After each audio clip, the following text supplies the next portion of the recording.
மழை பெய்யும் போதெல்லாம் வீட்டுக்குள்ளார தண்ணி சொட்டும். அதனால அவங்க தூங்கிக்கிட்டு இருக்கிற குழந்தைகள் முகத்துல தண்ணி சொட்டாம இருக்க அவங்களை எல்லாம் தள்ளி படுக்க வச்சுட்டு ஒரு அலுமினிய சட்டிய கொண்டு வந்து வைப்பா. அலுமினிய சட்டில விழுற அந்த மழை துளியோட சத்தத்தை கேட்டபடியே அகல்யா பல நாட்கள் படுத்து கிடந்திருக்கா. சில நேரம் அந்த சட்டியோட விளிம்புல பட்டு தெரிக்கிற மழைத்துளி அவ கையிலையும் படும்.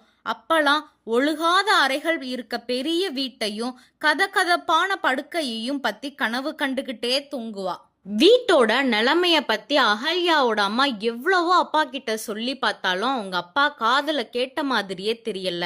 சொந்தமா ஒரு வீடு மதுரையில ஒண்ணு வாங்கலாம்னு எத்தனை தடவை சொல்லி பார்த்தாலும் கடைசி காலத்துல கிராமத்துல உள்ள பூர்வீக வீட்டுக்கு போயிடலான்னு சொல்லியே அப்பா வாய அடைச்சிடுவாரு. அதனால தங்களோட வாழ்நாள்ல சொந்தமா ஒரு வீடு 2 பேரும் கட்டிக்கிட்டதே இல்ல.